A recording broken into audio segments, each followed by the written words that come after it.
I am thrilled to have Center on Budget and Policy Priorities with us today. We have had, as we were talking earlier, several students and alum intern work there. Really respect your work and excited to hear more about what you're doing now and the opportunities you have for our students. And with that, I'm going to turn it over to you, Thalia.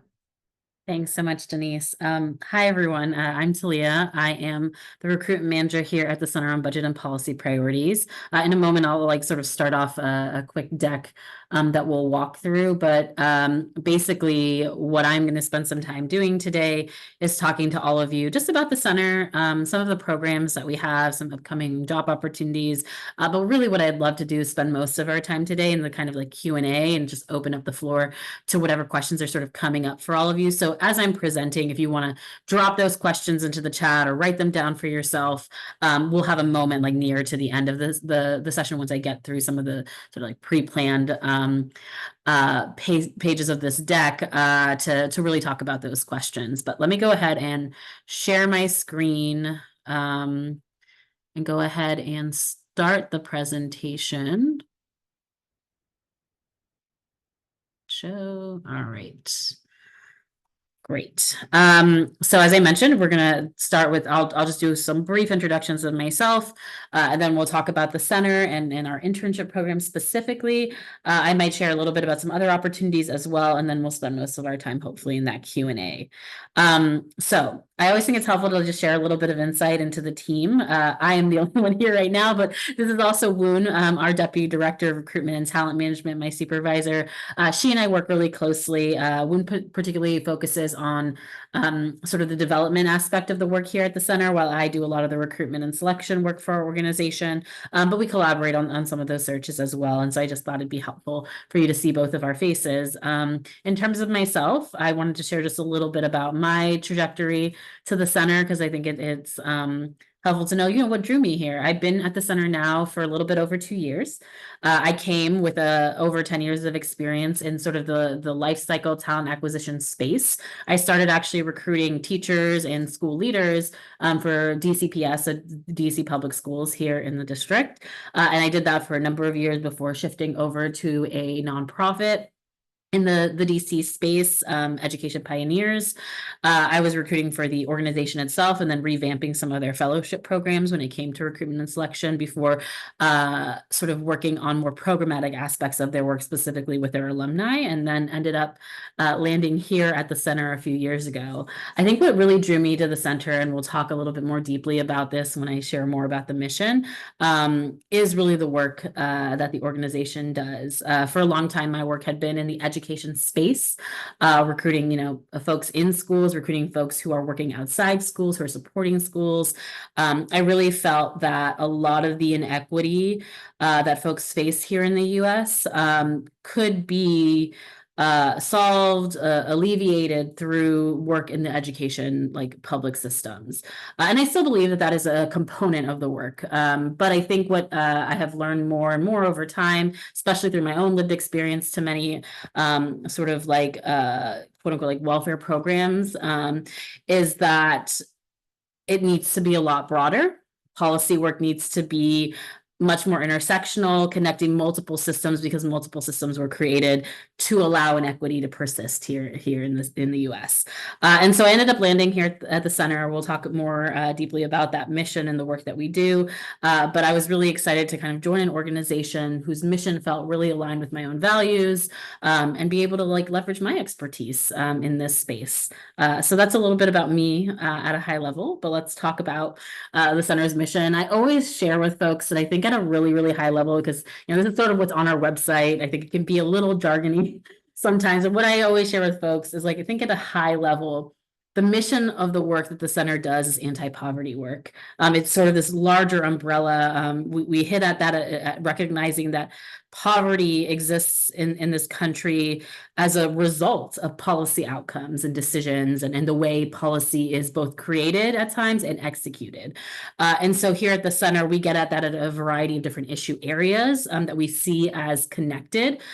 We started in particular as an organization that was really focused on kind of like budget and tax questions at the federal level, really thinking about like if we can figure out where the money is going, what's coming in, we can influence folks in really making decisions that positively impact and support families and communities who are facing low income and moderate income like issues and challenges. And so as an organization, that is really at a high level the work that we do. I think what I always like to share with folks is a little bit about what sets the center apart from other kind of more traditional think tanks in our space, folks who are our peers in this work. I think it's not always as clear to see sometimes, and that is work that we're doing as we evolve and sort of build our work and our portfolios. But I think, we do the work through really rigorous analysis and research across a variety of policy issue areas. But we really take that research and analysis and leverage it in lobbying and advocacy work, both on the Hill here in DC, but also nationally. We now have a really deep, thriving aspect of our work that's focused at the state level, through a priority partnership that we have with multiple organizations that are like us, but much smaller and more so singularly focused on state policy. And through those coalitions that we've built, we've really found ways to build deep connection and a network to accomplish, our mission at a high level, both at the federal and state level. So this just sort of talks a little bit about that history, as I mentioned. That work that we're doing at the state level allows us to, work with over 40 members of our state parties partnership, allows our work to both still be broad in the terms that we are trying to accomplish, national policy change, but also recognizing kind of the cycle of policy making, the way that state policy influences national policy and vice versa. We recognized a number of years ago in the 90s just the importance of being in both spaces, and leveraging our expertise, but also learning from other folks in that space. And so that is a lot of kind of the evolution of where the center has been and sort of some of the work that we're doing. The next few slides talk a little bit more deeply about some of the work that we've done at a high level, is what we've accomplished. Being able to be a key player in expanding health coverage for millions of parents, children, low-income adults with disabilities, being able to extend tax credits to millions more working poor families, strengthening basic nutrition and housing assistance for low-income families. I think these two slides just sort of dive deeper into some of that work, and I'll make sure to share this deck with Denise after the presentation is complete, so y'all can have access to it at a later time. But this just walks kind of deeper into some of our work at a high level. And if you want to know even more, our website is a great resource. I think you can go to our staff page, for example. If you're interested in a particular policy area, click on a staff member, and there'll be a link to all of the reports, the blog posts, research that they've done. You could actually get a feel for some of their voice, some of the work that they've been advocating for, and how the center sort of fits into that space. One of the big things I had wanted to talk about today, knowing that most of you are still in your program and may still be in your program for the next year or two, I want to talk a little bit about our internship program, which is really an opportunity for folks to explore careers in public policy and advocacy space here at the center. We have 3 terms for our fellowship or our internship, the summer, fall, and spring. All 3 are full-time, fully paid opportunities. They can be based in DC or remote. It's up to a candidate based off where they are. For instance, our summer internship is about to start June 3rd, and we have about 14 interns starting with us. Of those, I think a good 60% are based remotely. And some of them are based here in DC. But those internships really kind of run the gamut in terms of the focuses of them. So if you're someone who's really interested in learning about how communications is leveraged within the policy space, particularly to influence both folks in Congress as well as the media itself.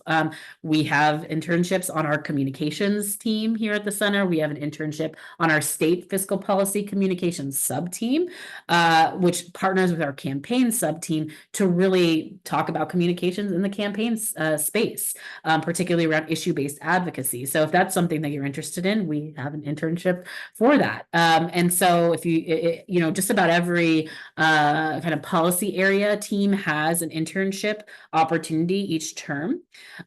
Typically, like I said, they're usually about 40 hours a week, but 30 to 40 is usually around full time for us. But we can be flexible, especially by teams. Certain teams are open to having interns who can only do a certain number of hours, adapt to a certain interns class schedule, final schedule, that sort of thing. So I think like if you're interested, I definitely recommend applying. A big thing that is important to us when it comes to our internship is that we really first and foremost see it as a learning opportunity for interns. It is of course adding valuable capacity to the team that they're excited to have a new staff member join them for the term. But more than anything, they sort of leverage that as an opportunity to really allow someone to feel what it's like to work in a nonprofit like ours, in a think tank, in an advocacy organization, and see hopefully by the end of the term that that's something that this person kind of ideally figures out they want to do long term. And so I think you get the opportunity to do substantive work. Some of our interns are even published through our reports that we do. They work with policy analysts and do aspects of the report and end up getting published in it when we finally roll it out. I think if you're interested in doing some more like maybe like organizationally focused internships, we have like an HR one. We've had our IT team have an intern in the past, and so we have kind of a blend of whatever your interest is when it comes to working in the space. But it's an awesome opportunity, I think, for learning and for getting to sort of figure out if this feels like the type of place you'd want to work in. I think from there, this just talks about, like I said, just about every single team at our center has an internship opportunity. So that talks a little bit about that. I think one of the other goals behind our internship is also ensuring that we are bringing, diverse voices to the spaces, continuing to build a long-term pipeline, not just for the center, but really for our sector as a whole, ensuring that, the organizations all in our ecosystem who are doing this work will have folks who are interested in doing this work once they graduate, once they move into the job market. I think for us, recognize one of the things that we believe really deeply at the center is recognizing our role in the work and knowing what we do well and versus what we need to partner and build coalition to do. I think we recognize that to really achieve the goals that we have set out as an organization, we cannot do that alone. That's not sustainable. It's also just not possible, and it's not an effective way to do that. We need to partner with folks who are affected by these programs. We need to partner with state-based organizations, community organizations. And so I think having the internship be a place where we get the opportunity to bring amazing talent on and help them experience what it's like working on these issues in this space. It also helps us, build out that pipeline long-term for the larger sector and a multitude of organizations in the same space as us. This is just really quickly talks a little bit, and this is all available on our website, but talks a little bit about our program schedules, the most upcoming internships. So our fall 2024 term, the application actually just launched earlier this week. And the deadline is June 21st. So it'll be up for about a month. We'll get applications coming in on that rolling basis. The internship itself will actually start September 3rd, and it'll end around December 13th.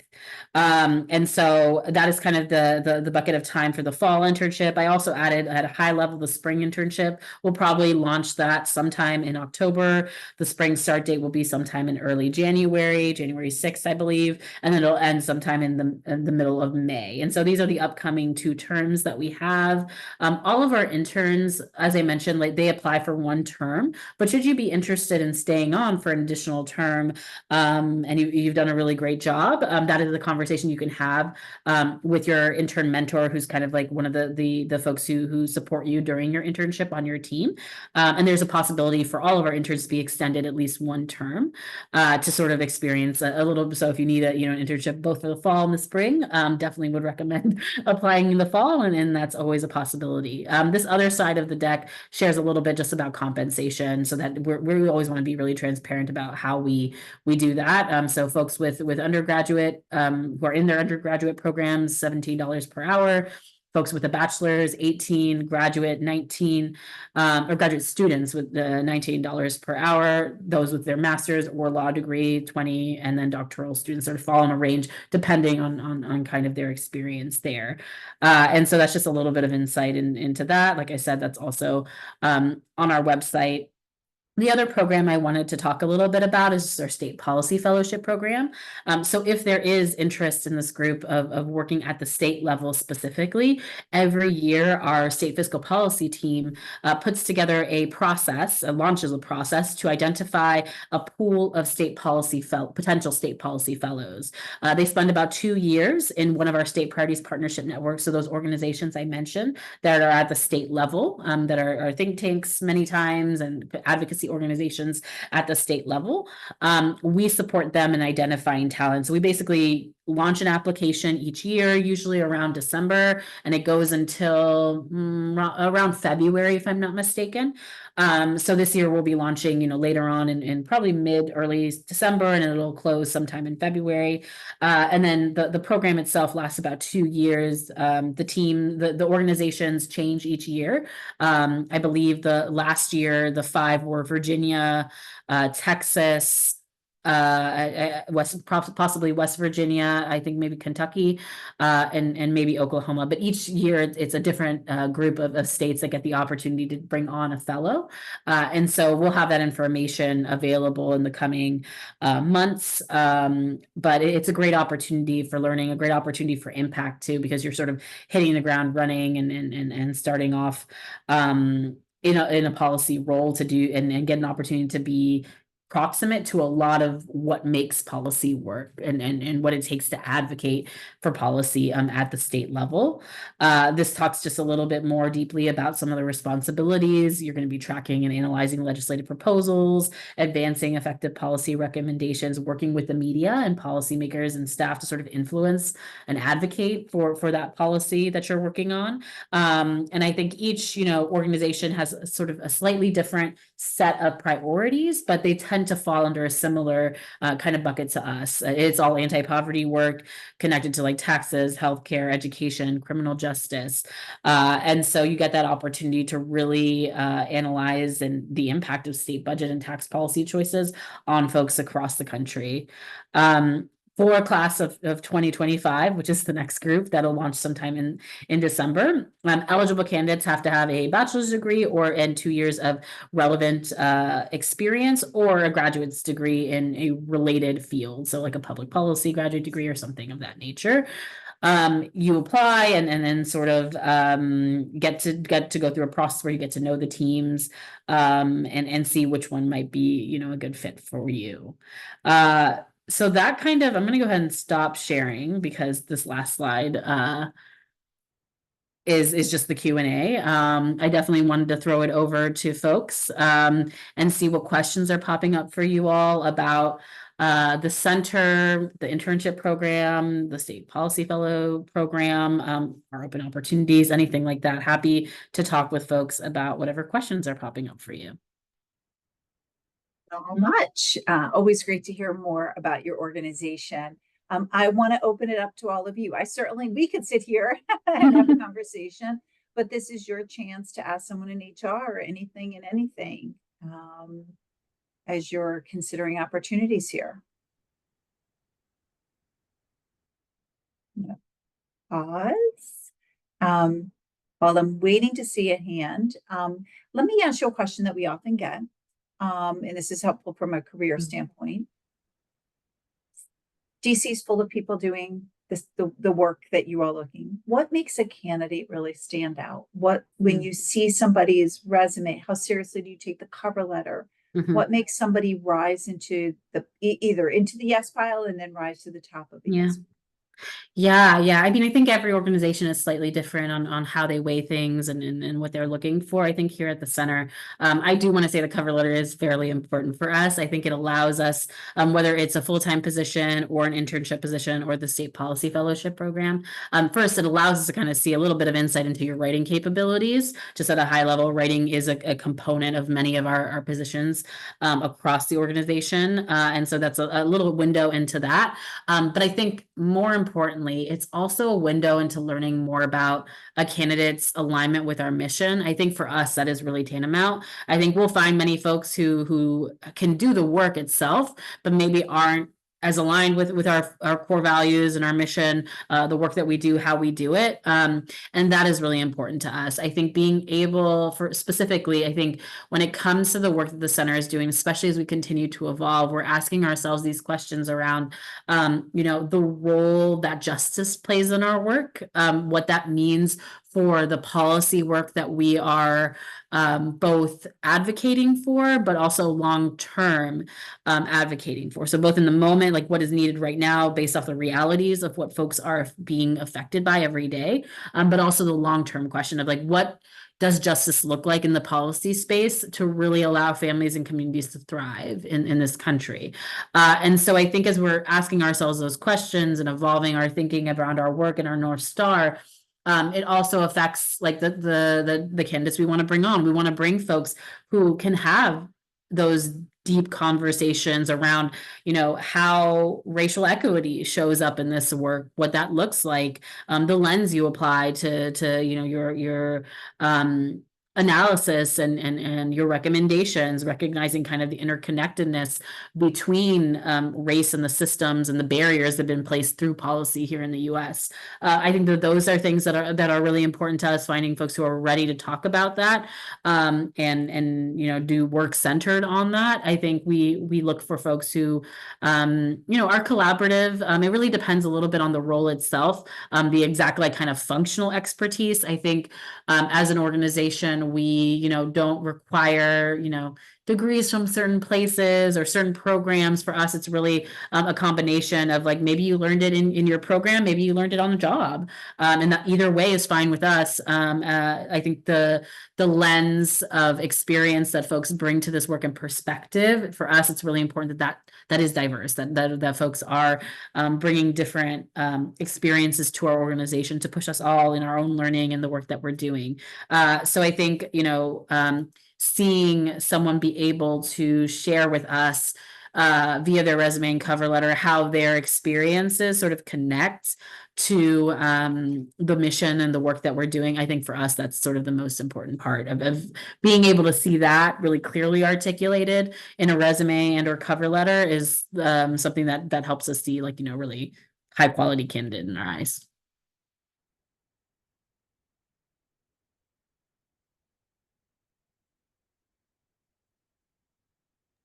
Oh, So that's really, really helpful to hear. And from a career perspective, we always love hearing that organizations really do take the cover letter seriously. Particularly, we hear this from a lot of think tanks, research centers, that they view this as a writing sample in a lot of ways, right? That it's really adding that value. So that is wonderful to hear. I'm going to see, I don't see any other hands raised. Another question that we often get, is again, a lot of think tanks in DC. How do you think your organization's culture is different than other ones? How would you define your organ? You started to talk about collaborative, but to give real an insight, to pull the curtain back, and somebody did ask a question right there that looks like, oh, that just went to me, regarding question is regarding internships. Do you require a minimum GPA for internships? Oh, great question. No, we don't require. So just like to hit on the qualification. No, we don't require a minimum qualification around GPA. I think it's more about experience in a role. I think, for instance, like we do ask folks to submit their transcripts so we can see sort of, and it can be an unofficial version, like that you screenshot. It does not need to be an official version of your transcript. But if you're still in a program, it can be helpful, particularly for some of our data positions, when we do need someone with a little bit deeper of like quantitative analysis. And each, if you go to our website right now, since the fall's JDs are all up, or job position descriptions are all up, you can kind of see what teams are looking for. And so each role is a little slightly different, but for instance, our data analysis internship on our data team, like they do like to see like experience with like Stata, which is the platform that we use here, deep experience with Excel, which they can sometimes ascertain from a specific course that you took, which is why it's helpful to have the transcripts. But that doesn't necessarily mean that they're looking for a specific like GPA or grade necessarily. So that does not like you don't get cut out just because of that or anything like that. We are more so really like just focusing on finding folks who are interested in our work, want to learn and sort of see this internship opportunity as a value add for themselves and then hopefully also for us because we get to benefit from your experience and your perspective. And then Denise, what was that second part of the question that you asked to share a little bit about the culture? But someone did be mindful of time. Oh yeah. We can kind of answer that together. Mhm. Is that somebody did put a question there? Yeah, I see. Yeah, how do teams collaborate on projects? Yeah. And do interns get a chance to collaborate? So that can kind of hit on, and maybe that'll be the last question. Yeah, definitely. We can talk a little bit about that. I would say that, like, yes, interns get the opportunity to collaborate by nature of some of the work that we do. So, for instance, we have a few cross-functional teams that get to work with just about every team here at the center. That includes our government affairs team, which is sort of our lobbying arm. They work with just about every single policy issue area to sort of get an understanding of what they need to influence people on, how they collaborate. And the intern that sits on that team does get the opportunity to sort of get insight across multiple policy and issue areas through some of the work that they'll do. Our communications team is another cross-functional team that works across all of our policy issue areas to help roll out our products, both to the media and to the different audiences and stakeholders that we work with. So I would say most of our interns do get the opportunity to get some insight into some of the work. I will say that the priority will be working with the team that you're sitting on, but by nature, I think policy making is really intersectional, right? So for instance, about I want to say like maybe this was like maybe about a year or two ago when the debt ceiling limit work was happening at Congress. They put out a policy legislation that was going to hit the House like within a few days after they kind of got over the initial hump. And that day where we learned that this policy like legislation was created, every intern and every policy analyst on across teams cut up that legislation to analyze different aspects of it so that we could come together as an organization and say, okay, this looks good for us. This is aligned with what we believe. And actually, this is bad. We would not recommend, moving forward with this particular section. And so there are opportunities where things like that occur, where it just hits just about every policy and issue area by nature of the legislation. And so many of our interns get that opportunity to work together. The other thing we do is there is a cohort experience around the internship. We have intern coordinators who are staff members who aren't mentors to interns, but instead serve as building out programmatic experiences for them during their internship. So you get the opportunity to hear from each other, learn about the work that each other are doing, also just get to know each other on a personal level. We do some equity and inclusion work and learning around that piece together as an internship cohort. So we try to build those sorts of opportunities. And I think the way that all connects to the center's culture is just, mimicking sort of some aspects of it. We care deeply about collaboration. We care deeply about learning. I think we're an organization that likes to share feedback with each other. We have folks who have been at the center since its inception, so over 30 years, and then folks who have just joined us, and maybe this is their first role right out of college. And so I think that level of experience really allows all of us to learn from each other, even those folks who are quote unquote experts and have been here for a long time. I think even their learning gets pushed in the ways that this work evolves, right? And the different lenses that folks who are a little newer to the work are able to apply to that work. So I think like those are just some aspects of that. I think I just saw one other question. If you can apply for more than one internship position. No, you definitely can. Yeah, that is not an automatic disqualification. I would definitely recommend probably not applying more than like to 4 of them at a time, just because that's a lot to juggle, and you might be called for interviews for all of them, and that would be a lot. But we always we're upfront with our intern mentors that as they're reviewing applications, to make sure that they, you know, like notice if the person has applied to multiple roles so that they can communicate with the other intern mentor on that team to say, hey, let's interview them together to make this a little bit easier. So you definitely are able to do that. There are also times where, you know, you fit the profile for one particular internship and maybe not the other one that you applied for. And so you might hear from one and not hear from the other. And that's okay too. Our mentors try to be pretty responsive in those processes to keep you up to date. But yeah, you're definitely welcome to apply to more than one. I want to be mindful of everybody's time and your time. This was really great. Particularly at the end of the semester, coming in and presenting. I know we were trying to do this particularly focused on the internships, your deadline. So hopefully students will be able to apply. We've talked about doing an in-person employer briefing in the fall. So I hope all the students can stay tuned for that.